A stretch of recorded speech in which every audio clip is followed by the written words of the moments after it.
where we were at in terms of flows and climate.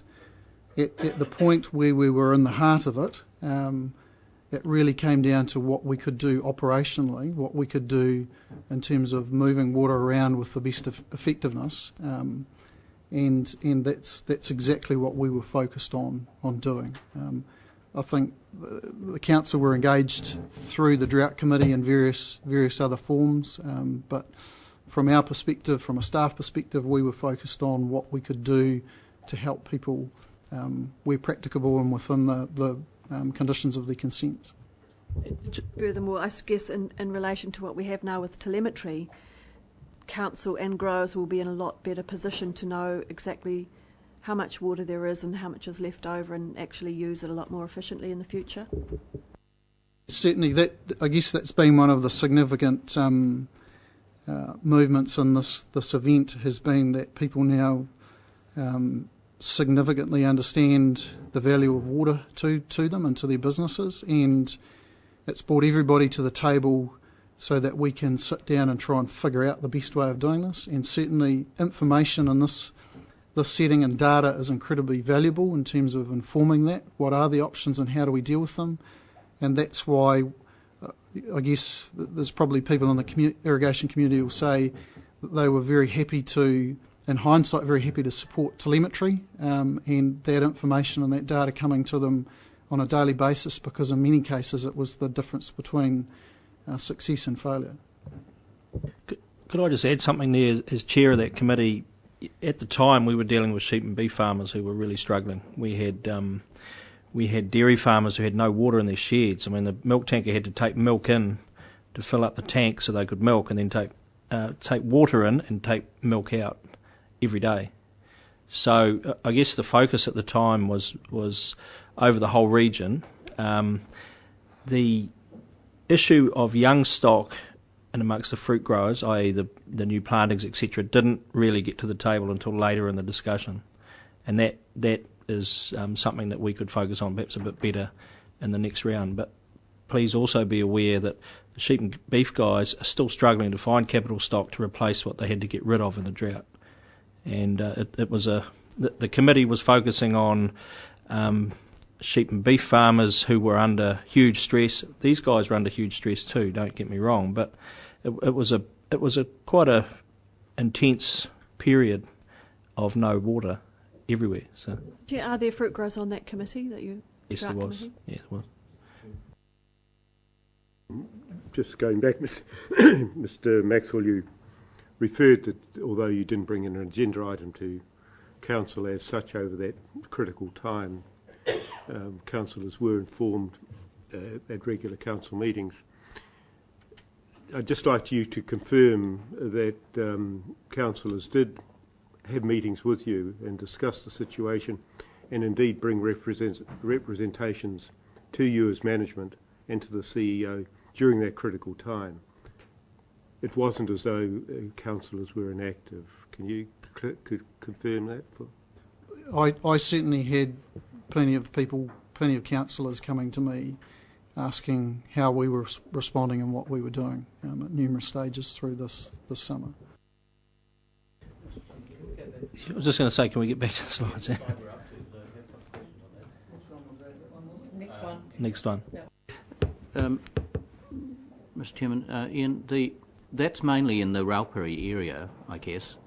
There's three questions. One is, my first question is, does the tanker really make that much of a difference? I'm curious about that. My second question is, did the Raupiri, as a result of all of those sorts of things, their band days, were they the same or different to the main stem? And the third one is, can any of those really make a difference as you got them up there to the main stem, where the minimum flows were actually working, the 2,400 as opposed to the 300 litre per section, which was the Raupiri? Right, so tankers first, was it? So, sorry, the first question was the transfer of consents? The first one was about tankers. Does tankers it really I know we allowed it, but how effective are they? Look, the feedback I've had is that they were negligible benefit from moving water around, but it was it was one of the solutions that we saw was possible. Desperate times, desperate measures. So we offered it up. It might have been impractical, but it was something we could put on the table.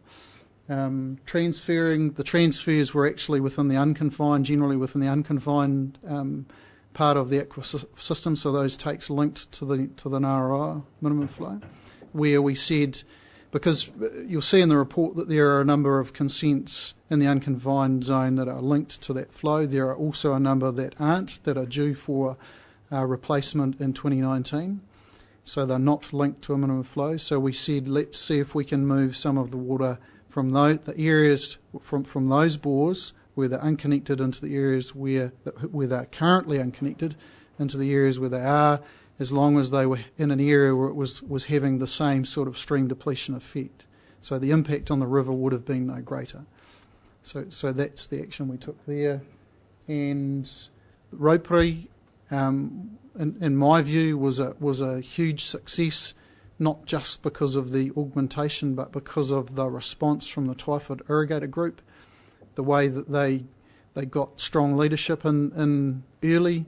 They organised themselves, they made best use of our data, we had regular and close contact with them, and they managed water themselves, they managed their takes as best they could, and they managed to achieve all but one band a year, out of the year, or the summer, which in my view was a pretty significant positive outcome. So perhaps if I just carry on through, so just reconfirming some of the points that Ms Lambert's pointed out earlier, that consents, once they're issued and they have a minimum flow in them, effectively become law, so we could not permit taking of water beyond the minimum flow. We considered carefully water shortage orders, but in our view, issuing a water shortage order would have, and probably most likely would have, resulted in some perverse outcomes where people were actually penalised and prevented from using water. We wanted to maintain as much flexibility as we could by not issuing an order and moving water around where it was best possible. Councillor Dick. Sorry, on the first point on your last slide, hypothetically, if you or the council had decided either to not impose bans when it was below minimum flow, or to lift bans, what would the consequences, legal or otherwise, have been for the council? I mean, the consequences could be that any of the people who had an interest in minimum flow setting through the community consultative process could have taken the council to court, to a review process, and taken a prosecution, if you like, of the council, or a judicial review, that type of thing. I'm not aware of it ever happening, so I don't know what the final outcome would be in a court setting, but certainly it would have exposed the council to liability of legal challenge, and that could have come from anywhere, not just necessarily the submitters, but anybody with an interest in water management throughout the country. Might have come in and said, hang on, that's not acceptable. So what investigations are we proposing, or do we have underway? There are a number that we have running or are about to start. You've seen in the significant initiatives update the groundwater model. So just perhaps going to the second bullet point first. One of the things that we're really trying to, I guess, resolve as quickly as we can with the irrigator community is resolving the science, resolving our understanding of what happens to water in the catchment, where it is and how it moves around. And historically there's been a sort of a council-led process to deliver the science, and then that's been challenged and debated by the community. What we're proposing to do is work with those people most affected by the outcomes of that work, the modelling, collaborate with them technically so that they can understand how we propose to construct the model, what sort of data will go into it, and then take that objective, if you like, and scope of the model to a workshop of New Zealand's technical experts and get them to help us develop the right platform and then get it up and running. So the idea is we're trying to get the debate out of the science and more into about where the community values and expectations might be around water and water management. And that also applies to looking for new water. There is a proposition that there is water deep and unconnected to these systems in this area, so we want to go looking for that, but we want to do it with the irrigator community so they understand what we're doing and why and how, so that hopefully at the end of it we all accept whatever we find from those investigations. A couple of questions. One is around the direct takes from the Raupery. Have we managed to shift them all over onto groundwater takes there, or are there still direct takes being operated, and were they operated during the time of the augmentation? Is Malcolm, can you answer that, Malcolm? I'm not sure. There are still some direct takes, so that is still occurring. There is certainly discussion around transfers and the relationship between the surface and the groundwater takes. We'll get better informed by the science, those transfers are. And were those direct takes being operated during the augmentation? I believe they were, but I think they all were. There was certainly a lot of rostering going on at the same time within the group to try and lessen the impact they were getting on the river. So there's some chance that some of the surface ones were off and they were deferring groundwater takes just in order to delay the period. Certainly reinforcing that the Twyford Irrigator Group were active in trying to get people out of direct takes and into groundwater takes to avoid that stream depletion, immediate stream depletion effect. Yeah. And can I ask a question around the deep water? Because, perhaps you can tell me how long ago those consents were. Time has moved and I've lost track of just how long ago those consents were issued. The Twyford 2009, 2010, sorry, you're correct. Yeah. Because at the time that those were issued, one of the suggestions in the report said to seek the alternative of deep groundwater. So that has not been progressed by any of the irrigators in that time. They've done some of their own technical assessments that we want to pick up and use, but there has been no holes put in the ground, no exploratory bores to figure it out. There's been work towards that. We want to pick that up now and say let's deliver it and let's make it happen. Let's find out one way or another whether that is an option. I'm interested in the let's us. Under normal circumstances, we've got a number of deep bores up on the Rotanifer, for instance, quite deep bores. Did we contribute to putting those in, or was that just simply the consent operator would have gone and sought whether they could get deep water? In that case, they will have done their own assessments. We see value in this approach as much for providing a solution to the irrigator community, but also understanding the hydrogeology generally, particularly the geology of the basin.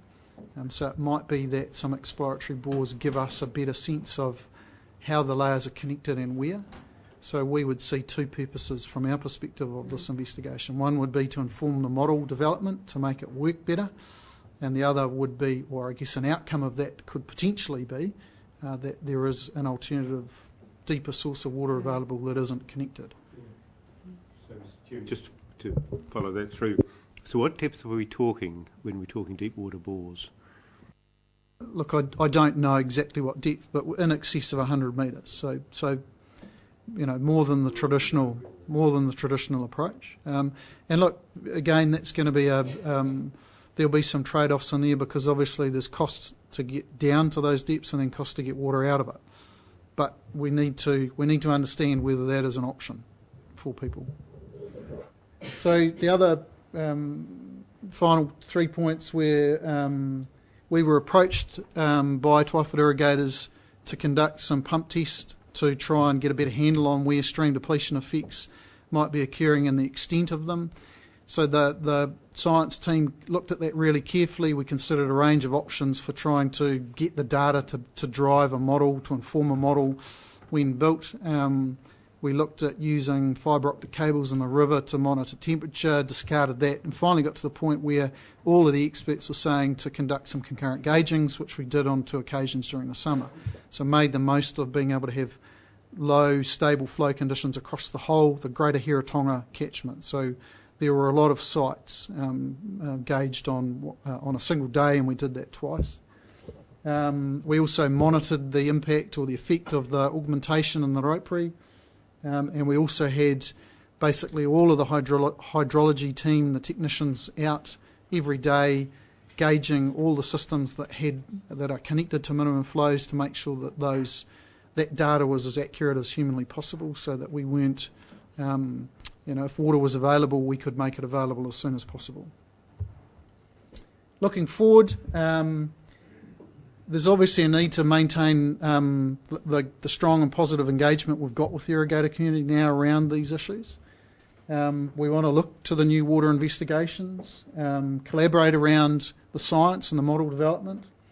One other option that is on the go that Mr. Codlin's going to talk to shortly is looking at the stream depletion policy and how that might work for this catchment.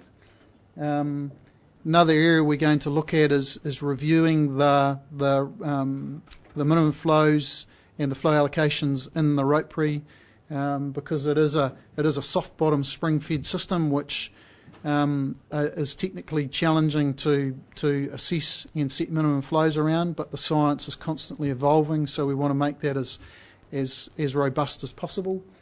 Ongoing resourcing and supporting of the policy development. And just note that we're ready and prepared to deal with any consent reviews as they come along, as people bring them to the table. Thanks, Ian. I just wanted to take